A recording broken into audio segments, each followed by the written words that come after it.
going to take a look at a guitar. But before we get into that, I'd like to ask you to consider subscribing to the channel, clicking on the notification bell. Your interaction with us helps us interact with great people in the industry. In this case, we went to Zzounds again, and we checked out a few things, and we checked out this beauty right here. Right. In fact, a couple weeks ago, we put out a video on the Epiphone Les Paul special. So tonight, we're doing the Gibson Les Paul special. I think we start with things that we like. Do you want to... Yeah. I like the color. It's still, I'm not sure what my brain says TV yellow is, and we've got 3 different guitars down here that have 3 different derivations of it.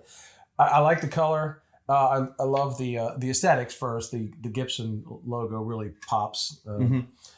It's heavy. It's not necessarily I like that so much, but it's heavy. It's got a pretty big profile neck, but still pretty comfortable. For the most part, like the pickups. Playability right out of the box was great. I was anxious to try it. Yeah, for me, I like the neck on it. I like that kind of baseball-ish bat neck. That's really cool. One of the things, it's so stupid, but hey, this is what I like. I like when the volume pots work and they have taper to them and you can roll them back and clean things up. And that is not always the case. And it's especially not always the case with Gibsons. That's not untrue. Right. And so... here's just a quick clip, me rolling the volume knob up and down to show you. And I have between the guitar and the amp, the LPD 55, and the drive knob is pinned. So like when you go, wow, that didn't clean up as much as I thought, the drive knob is pinned. So here's what that sounded like real quick.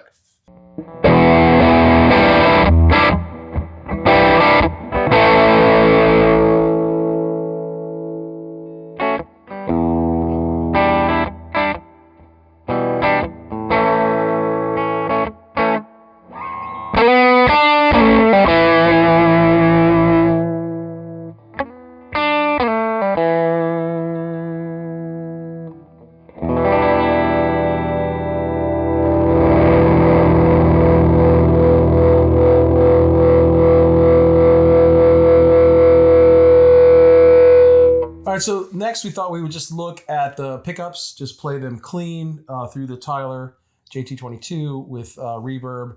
Whenever I play, I start on the bridge, and this is what they sound like.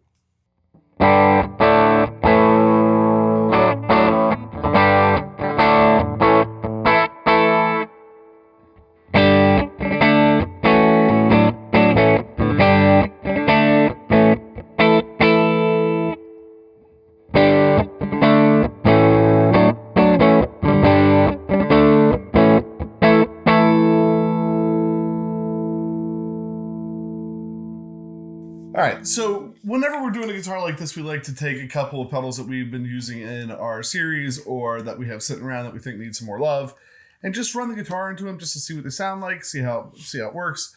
If you go back and look at the Epiphone video, we used similar or the same pedals. Right.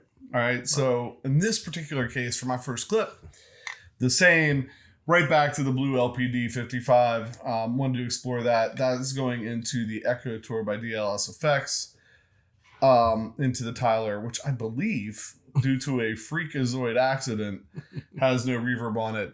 When we recorded the Univerb from J Rocket last week, we turned the reverb off, and I think we did most of the beginning of the night here anyway, with just no reverb, but thankfully we had that. Took care of it.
All right, so like Jason said, we want to pick things that maybe were part of a series, and lots of tremolos down here, but we wanted to show a little love to the Tru-Fi Ultra Tremolo tonight because it is a great sounding tremolo. Mm-hmm. And I'm just holding them both because we have two down here now and one on my board. One of these could or should be on Jason's board, but we're just using two different ones tonight because we can.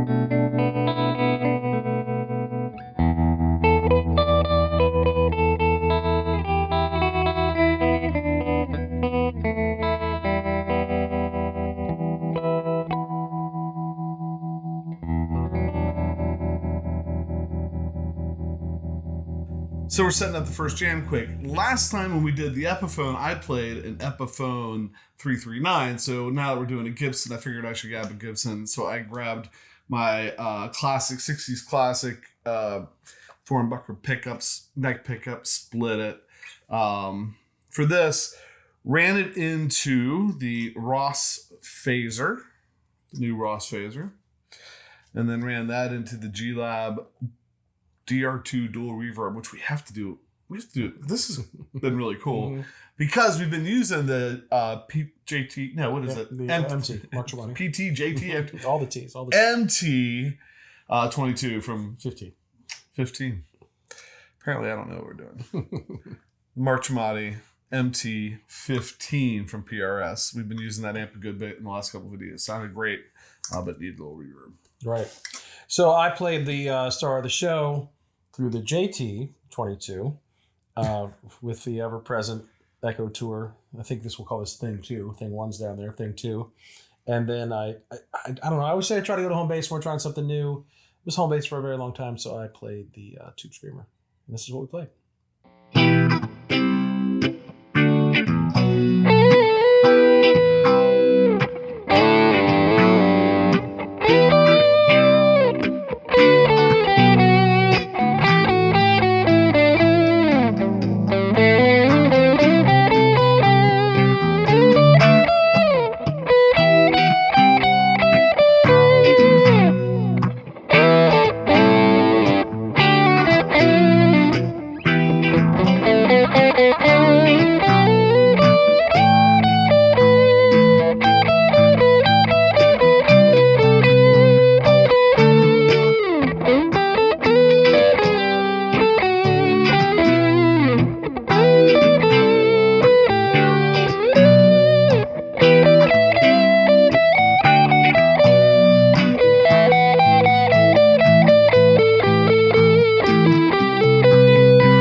So back to some pedals.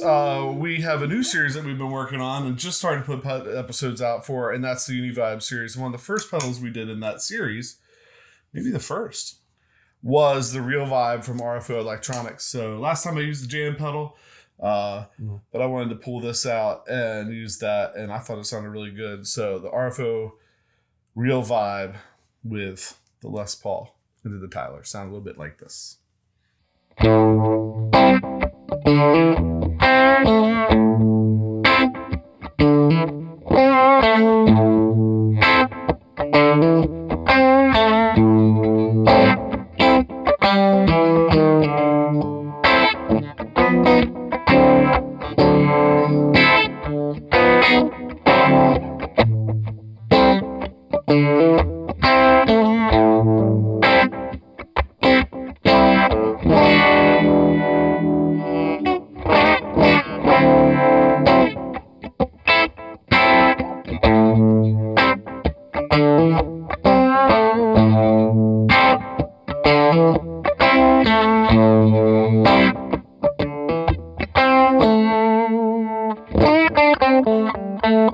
All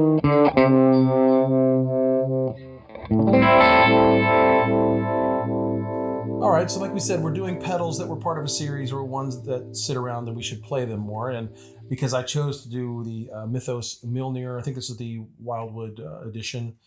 Used this when we did the Epiphone video, pulled it out.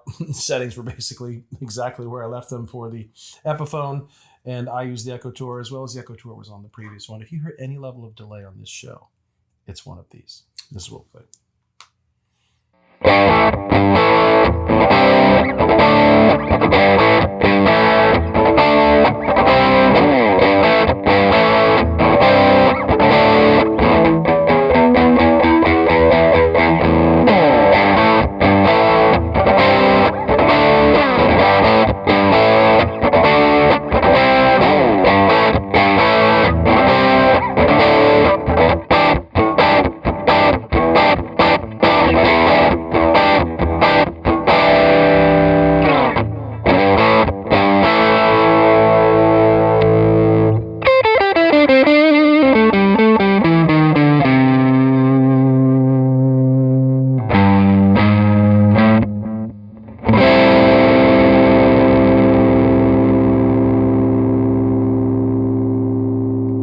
All right, so we had one jam. We're going to do another one here in a moment, but we're going to talk about what we used. I used the PRS SE hollow body piezo that we have not shot a video on yet. Pretty excited to dive into this. And because I played through the Tremonti, I used the G-Lab for reverb.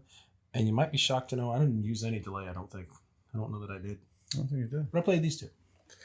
All right, so Pat had passed over the Echo Tour to me. Oh, no, I'm sorry. He passed over the Gibson. I forgot what we were talking about. What show we were talking about, right? Yeah. But of course, I really, for some reason, these specials I really like with this 55 from LPD. Which is it's 50s specs, right? And it's 50s specs. Tweed style, 50 style pedal with a 50 style rock and roll machine. So I really like that. I use that again into the ever-present Echo Tour. If you haven't figured out we like this pedal, yeah. If you haven't checked it out, just check it out. There's a reason. Mm-hmm. There's a reason. There's a reason that we have three between us now, and they're reasonably priced for what they are. They're $149. Yeah. You can get them from Dave's website, from the LSFX website. For an analog delay. Mm-hmm. I mean, anyway. So that's the final jam. But before we jump into the final jam, I think we ought to just do some final thoughts really quick. Pat, I'll send it to you. Your final thoughts on the Gibson Les Paul Special. I did like it. We kind of probably going to cover a little bit of the same territory. As the night went on, I liked the weight of it less and less. If you asked what I liked about our final thoughts, it's a little heavy. It would be a lot to wield for maybe a whole set or something like that. But I thought it's really cool. Even though the neck pickup kind of by itself, still the jury's out. But in the middle, I liked it. Like middle and bridge, I really liked. The neck, probably clean, maybe. Just a real cool, just a different guitar. P90s, they're basically, single coils and they get loud around stuff like other ones do. But I thought the whole guitar, it felt nice. I like the look of it. It's a nice guitar. It's $1,800, but it's a nice guitar. Yeah, for me, first of all, it does come with a hard shell case. Mm-hmm. So you do have that moment that you unlatch all the latches, go to lift it up. It doesn't come up because you forgot one in the back. Find the one in the back, lift it up, and you're like, oh. The piercing light hits you in the face. Right, and it looks good. And this, when I was thinking about TVL, this really wasn't what I expected. Right, not like some see-through kind of. Yeah, you get the wood grain coming out, which I like. I think is really cool. I'm not sure if we just haven't played enough double P90 guitars. Very possible. Right? So other people might be going, what are you talking about, the neck being dark? That's the way they are. You know what I mean? Mm-hmm. Like, I just don't know. We have a few P90 guitars down here. Most of the P90 guitars we have down here have one pickup, and it's not the neck. Right. Right. So, playability, I love the neck. Mm-hmm. I do like this neck on it. I think it feels really good. I don't know that I have a whole lot more to offer. It's a really cool guitar.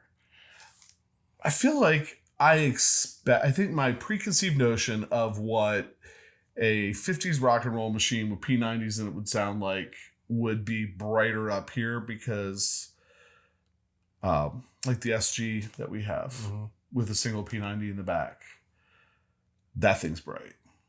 And so I just figured it was going to be kind of the same thing. Real bright pickups, and you're going to be using the tone knobs to kind of tame them down a little bit. And maybe that's not what it is. Right. So for me,